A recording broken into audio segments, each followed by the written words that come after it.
Sí, John, no estoy seguro si has estado siguiendo, si realmente sigues esta historia de corrupción en Ucrania. Estaban mencionando que Yermak se encuentra en el epicentro de esta corrupción. Y parece que el establecimiento político en los Estados Unidos no desea permitir que se desplome con esa corrupción, con esta acusación sobre él. ¿Cómo ve la situación con la administración de Zelensky? Porque eso podría desempeñar un papel importante para acorralarlos de alguna manera, presionándolos para aceptar, ya sabe, el acuerdo, los puntos del plan en términos de la limitación militar, concesiones territoriales, todo eso. Bueno, discutimos esto la última vez y tengo que repetir mi descargo de responsabilidad. Pero para discutir la corrupción de una magnitud sobre otra en Kiev, uno debe tener mejores fuentes de las que yo tengo en Kiev durante mucho más tiempo del que yo he estado en Kiev. Explicar la magnitud de la corrupción en la ciudad de Kiev. Los volúmenes de dinero eran miles de millones, no solo millones como se acusó a Timo Mindich de detener. Esto involucra a todas las facciones del gobierno ucraniano que se han separado desde el año 2022, a todas ellas sin excepción.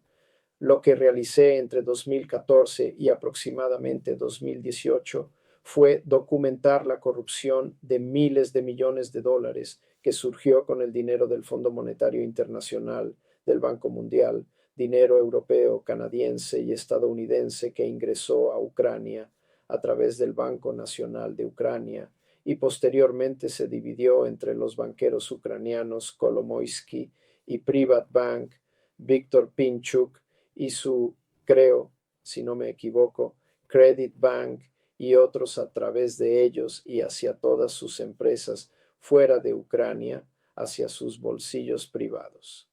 Esos eran múltiplos de miles de millones de dólares. Y esa corrupción no se está revirtiendo en absoluto. En esa corrupción, absolutamente todos, incluido el expresidente Petro Poroshenko, el actual presidente, el denominado presidente Zelensky, su principal asesor y el adjunto Andrei Yermak, así como todos los demás, están profundamente involucrados y comprometidos. La operación liderada por EU para suavizar a Zelensky en busca de un acuerdo sin removerlo, ha implicado millones de dólares de corrupción en el sector energético de Ucrania a través de Timur Mindich, de quien hemos hablado antes. Lo que tenemos que decir aquí es que hay una lucha por la sucesión política que sigue a las campañas anticorrupción. También hay una lucha por la sucesión militar en curso sobre si el general Sirski debería ser reemplazado como el perdedor de la ronda actual de batallas en el frente. Y si lo destituyen, ¿quién lo reemplaza en el Estado Mayor? Es un Estado Mayor estructurado para perdurar y combatir en la nueva guerra tras la adopción de los llamados términos de pausa o de guerra breve. En otras palabras, los azovistas, los banderistas, los seguidores de Beletsky y hay numerosos otros nombres asociados con las formaciones neonazis en Ucrania tomarán el control del Estado Mayor. Ese es un problema de sucesión militar en el cual Bogdanov, quien es el jefe de la GUR, la Unidad de Inteligencia Militar del Estado Mayor, tiene la capacidad de influir en una dirección u otra. Entonces, tienes dos problemas de sucesión en Ucrania, un problema de sucesión militar y un problema de sucesión política. Ambos están orientados a un método para mantener el poder y conservar el dinero después del armisticio. Llamémoslo después de la capitulación, después del alto el fuego, después del acuerdo, llámalo como quieras. Por lo tanto, existen dos problemas de sucesión en Ucrania. Las campañas anticorrupción, ya sean estadounidenses, inglesas o británicas, así como las europeas, todas ellas tienen como propósito identificar y eliminar un grupo de la dirección política o militar del país para proseguir la guerra de manera indefinida contra Rusia, hasta que en la mentalidad de Azov, la mentalidad neonazi o de extrema derecha, los rusos dejen de existir. Su objetivo es genocida y nunca se rendirán. Lo que enfrentamos son numerosos problemas de sucesión para la continuación prolongada de la extensa guerra y una contienda por establecer los términos de la guerra breve para favorecer a una parte u otra. En el lado ucraniano, la política de facciones es política común en todos lados. Las campañas contra la corrupción poseen un valor significativo para las facciones en la situación política y militar actual de Ucrania. Es un detalle en el que no podemos entrar en profundidad. En este momento, no disponemos de tiempo suficiente. La cuestión principal es reiterar que esto es una contienda por el poder para proseguir con la prolongada guerra contra Rusia. Así es. John, sé que de alguna manera somos pesimistas sobre lo que está sucediendo con el plan, pero si podemos ir más allá, con un punto de vista un poco más optimista sobre lo que está ocurriendo, supongamos que pueden llegar a algún tipo de acuerdo en Ucrania. Tuvimos, ya sabes, a China, Xi Jinping llamando, Donald Trump apoyando, ya sabes, cualquier esfuerzo que pudiera poner fin al conflicto en Ucrania. ¿Cree que, considerando lo que sucedió durante el acuerdo de Minsk II, si ocurre algo que pudiera reunir a todas las partes para alcanzar un acuerdo, necesitarían algún garante para el acuerdo o el arreglo? La parte rusa tenía el deseo de contar con garantes en la ciudad de Estambul. Si no me equivoco, hubo un argumento de que China fue uno de los garantes propuestos por Rusia, aceptado por la otra parte. Creo que Francia y el Reino Unido eran garantes junto con los EUU, según lo propuesto por el lado ucraniano. Hubo entonces un argumento, si no me equivoco, en mi recuerdo del borrador del Tratado de abril de 2022, que Bielorrusia fue propuesta como garante por el lado ruso, no aceptado por los lados ucraniano, estadounidense y británico. Turquía fue propuesta por el lado de la OTAN, digamos que no fue aceptada por el lado ruso. Estas son, digamos, naciones garantes en una fórmula que, según recuerdo, debían supervisar la implementación de todas las disposiciones para el alto el fuego, la retirada de líneas fijas, la aplicación de zonas desmilitarizadas, etc. Ahora, según lo entiendo, tengo que revisar mis documentos, pero esto es muy importante para que nuestra audiencia lo comprenda. Debe revisar los documentos, la letra pequeña aquí, para entender la respuesta a su pregunta. Garantías de seguridad. Las garantías de seguridad en el plan de 28 puntos fueron esencialmente una operación de Estados Unidos por la cual se le prometió compensación financiera y una fórmula que no era mala, técnicamente hablando. Cualquier incumplimiento de las disposiciones del acuerdo bajo la garantía de seguridad desencadenaría dos cosas. Una, la reanudación, un restablecimiento inmediato de sanciones contra Rusia como su castigo. En segundo lugar, eliminaría la estructura del comité para determinar si algo constituía o no una violación. Era una fórmula más sencilla, por lo tanto, más fácil de adoptar y llegar a un acuerdo. Estados Unidos desempeñaría ese papel. Y posteriormente habría otras medidas que beneficiarían a la víctima de cualquier violación. Si los ucranianos atacaran a Rusia o el lado ruso atacara a Ucrania, Estados Unidos, en cierto sentido, actuaría como un único árbitro, no como un comité de árbitros. Estas fueron las fórmulas adoptadas entre 2022 y la semana pasada. Pero recordemos, y es clave recordar, la letra pequeña y grande del acuerdo del 17 de diciembre de 2021 propuesto por el Ministerio de Asuntos Exteriores de Rusia. No se puede lograr ninguna de estas pequeñas cosas sin un tratado de no agresión que sea recíproco y completamente exhaustivo, en el que la OTAN retroceda, en el que haya un desarme que sea verificable en ambos lados y en el que haya un compromiso genuino y sincero por parte de los europeos y del lado ruso de desistir de cualquier movimiento que represente una amenaza entre ellos. Ahora bien, eso no significa un acuerdo por parte de Rusia para que Polonia se convierta en la nueva base para fuerzas aéreas con capacidad nuclear, lo cual está en el plan de 28 puntos.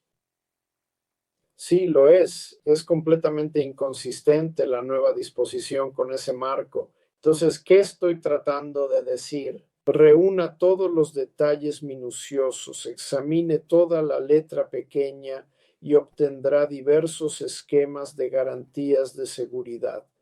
Lo que implican las garantías de seguridad es la confianza mutua en la eliminación de la amenaza en Europa, ¿verdad? El lado ruso ofreció a los EU un tratado que fue rechazado sumariamente por la administración Biden y estábamos en la pendiente inevitable, el camino hacia la guerra, que estalló en febrero de 2022 sin un acuerdo integral sobre garantías de seguridad emitido de ida y vuelta del tipo de tratado de 2021, estos comités de garantes de seguridad o una fórmula para que los EU actúen como garantes con disposiciones de retroceso, disposiciones de castigo, violación. Ninguna de esas cosas realmente funciona para impactar de manera efectiva la seguridad integral.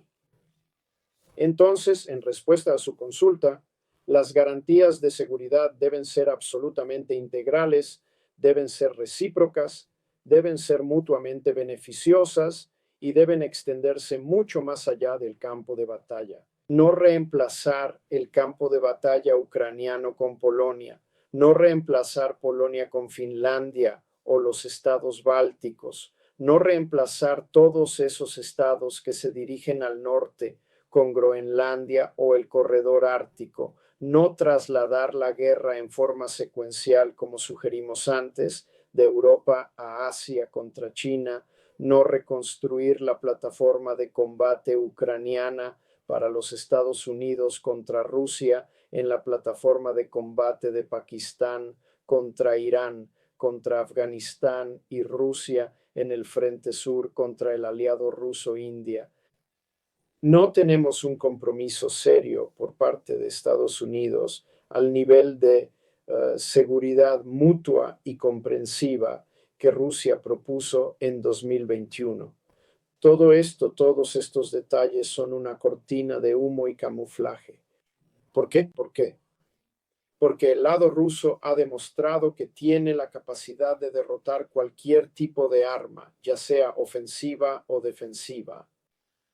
El general George, el general Donahue, la Fuerza Aérea de los Estados Unidos y los aliados de la OTAN han desplegado en Ucrania. El lado ruso los ha derrotado, los derrotará, puede seguir derrotándolos y continuar destruyendo al otro lado, el lado adversario, el lado occidental en el campo de batalla ucraniano. Todas estas acciones no buscan ofrecer garantías de seguridad, sino establecer las bases para prolongar la guerra. Y por lo tanto son garantías de seguridad falsas. John, parece que en la mentalidad de los funcionarios rusos, independientemente de lo que ocurra en Ucrania, van a enfrentar, ya sabes, de alguna manera la amenaza persistente de la OTAN durante un periodo prolongado. Y no sé si observaste al embajador iraní en Rusia discutiendo sobre ese tema. Rusia ha propuesto una especie de pacto de defensa entre países que comparten ideas similares para unirse. Aquí se encuentra el mapa que está circulando en Internet y se pueden observar a los miembros, están discutiendo sobre los miembros. La sección verde, el verde oscuro, representa a los integrantes de la nueva alianza de defensa: Rusia, Bielorrusia, Kazajistán, Kirguistán, Tayikistán y Armenia. Contamos con observadores como Serbia, colaboración con Irán en azul, y tenemos antiguos miembros en rojo en Uzbekistán y Azerbaiyán. ¿Cuál es tu perspectiva sobre la forma en que Rusia podría gestionar la situación de Ucrania y el asunto de la OTAN? Porque no parece que la OTAN vaya a retirarse, ¿sabes? Se están aproximando más a Rusia y el caso de Ucrania se torna más complicado cada vez que lo discutimos. ¿Cuál es la solución permanente por parte de Rusia? ¿Y es eso un nuevo pacto de Varsovia que de alguna manera puedan enfrentar a la OTAN sin, ya sabe, involucrarse en una guerra, pero creando algún tipo de fuerza para disuadir, ya sabe, a la OTAN? Utilizaste la palabra adecuada, disuadir a la OTAN. Los mapas están mal coloreados. Armenia ha cambiado su postura, mientras Azerbaiyán se ha alejado de Rusia para acercarse a EEUU y la OTAN. Esto es claro, y hemos discutido mucho el caso de Azerbaiyán antes en programas en Armenia. No tenemos tiempo para recorrer toda esa geografía. Ese es un mapa de aspiraciones, es un mapa de aspiraciones bastante optimista. El mapa actual de la Organización de Cooperación de Shanghái, el mapa actual constituido por los acuerdos de defensa estratégica que Rusia mantiene con Irán, con la RPDC, la República Popular Democrática de Corea, con China, con India, con Venezuela. Estas constituyen una geografía distinta. Sin embargo, el punto crucial que mencionas es lo verdaderamente valioso. ¿Hasta qué grado estos acuerdos y el intercambio de inteligencia militar, junto con la implementación de defensa que sigue a la firma de estos documentos, disuaden un ataque de Estados Unidos? Bueno, creo que tenemos razones para creer y su diálogo funciona. Proporciona a las personas no solo opiniones, las opiniones de personas como nosotros son muy comunes. Lo valioso es la interpretación de la evidencia. La interpretación de la evidencia es que la actividad de defensa ruso-iraní, mucho más allá de lo que está en papel, ha pospuesto, disuadido otra ronda de ataques israelíes y estadounidenses. ¿Por qué? Porque el nivel de daño y derrota que se puede infligir al agresor, en este caso Israel y EU, si intentaran de nuevo sería mucho más costoso de lo que han experimentado antes. Así que no proceden. Eso no significa que detengan su guerra, significa que recurren a Pakistán para atacar a Irán desde el este en la geografía iraní y así sucesivamente. Creo, y lo hemos dicho antes, que la relación de Venezuela con Rusia ha producido un grado de disuasión, no solo la asistencia rusa, que es secreta, sino también el grado de movilización del pueblo venezolano. La combinación disuade a la flota estadounidense en el Caribe, a los Marines y a las otras fuerzas de intervención, obligando no a un fin de la guerra contra Venezuela, sino a que Trump abandone su historia de cobertura con el fentanil, forzándolo a buscar métodos operativos encubiertos para un cambio de régimen, entre otras cosas. El nivel de disuasión en el contexto de la cooperación con Rusia ha estado aumentando progresivamente. El grado de retirada, de abandono de la intervención abierta en el campo de batalla para el régimen ha sido efectivamente disuadido. Y lo que estamos enfrentando en este momento es un experimento o prueba significativa de la capacidad de resiliencia del lado ruso para continuar disuadiendo. Y vemos una diferencia de opiniones en el lado ruso sobre lo que se puede lograr a corto plazo para beneficio económico. Recuerde, lo hemos dicho antes, lo hemos mencionado en el programa Dances with Bears para que la gente pueda ver los números. La gobernadora del Banco Central de Rusia, Elvira Naviona, protegida por el propio presidente, está pronosticando un crecimiento cero este año, cero crecimiento del PIB y 2 años de recesión. 26 y 27. Se aproximan 2 años de recesión económica.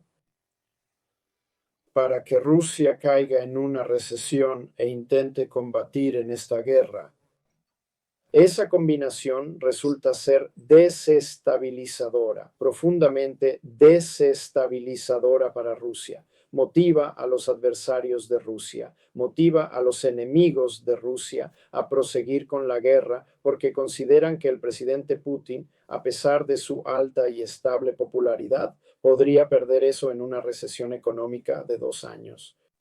Luego nos dirigimos a Rusia hacia la elección presidencial y la carrera de sucesión que debe completarse para 2030. 2 años de recesión representan la oportunidad que la recesión programada por el Banco Central ofrece a los aliados occidentales para continuar la guerra por la demolición de Rusia. Este es un problema muy serio y Rusia debe resolverlo internamente. Pero esto es evidencia, amigos, y deben tenerlo en cuenta porque los europeos creen que les da confianza. Este es el mapa interno de Rusia. Y eso, junto con las asociaciones que has mencionado, plantea una pregunta fundamental.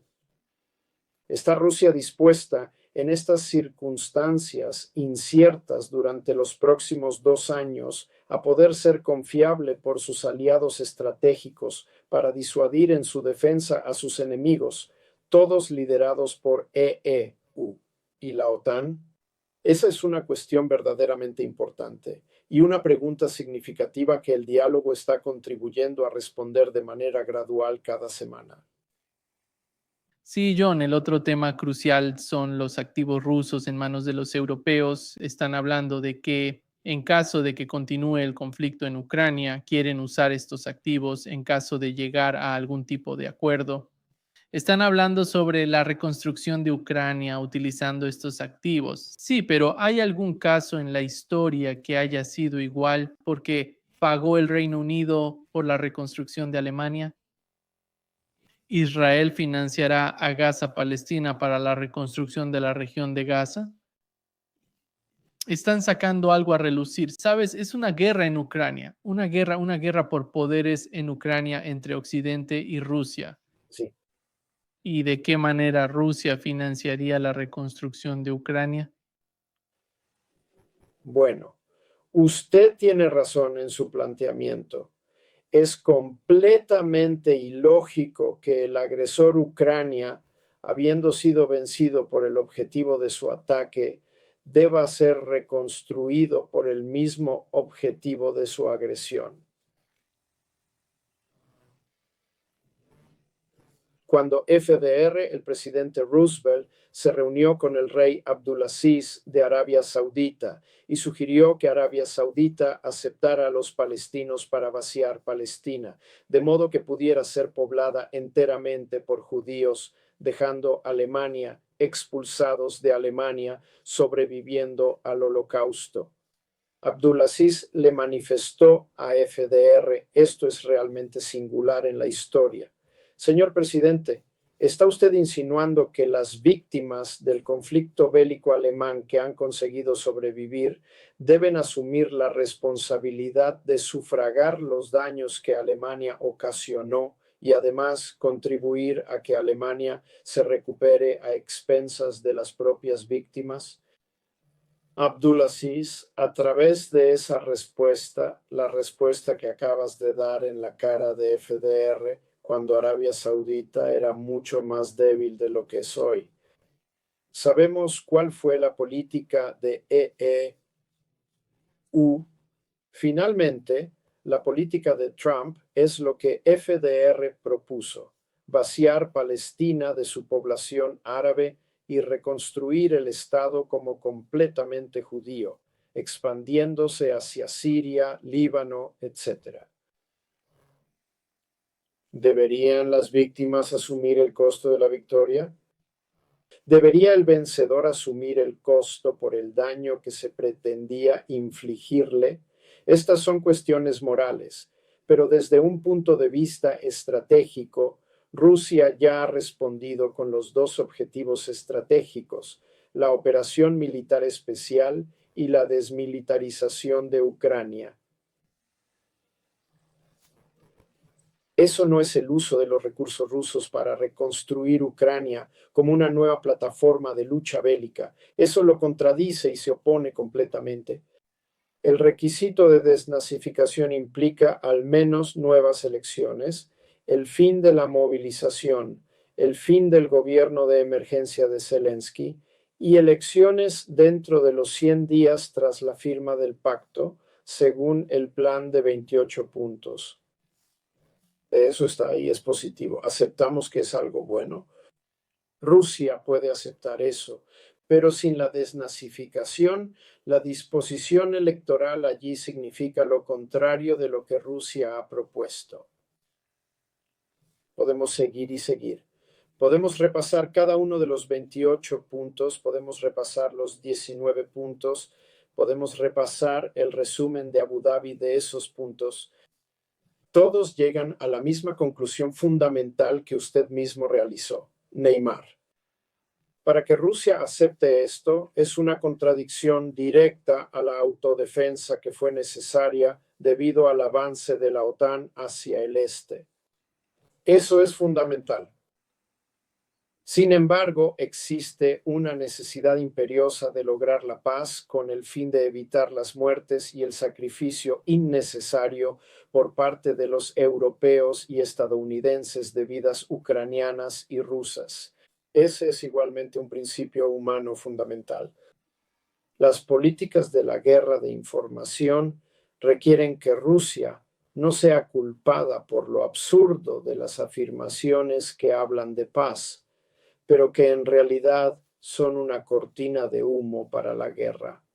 Entonces, tenemos una dimensión de guerra propagandística en esto, y estamos tratando de rechazar la guerra de propaganda al proporcionar a nuestra audiencia suficientes hechos, suficiente letra pequeña para que usted en casa pueda interpretar por sí mismo si está de acuerdo conmigo, con Nima o con nuestros otros colegas en que lo que se ofrece es una cortina de humo para cubrir nuestra retirada y derrota aliada y permitirles continuar esta guerra, secuenciarla hacia la guerra contra China, encontrar nuevas formas de atacar a Irán desde el este, desde Pakistán, nuevas formas de atacar y debilitar a India y así sucesivamente hasta las costas de Venezuela.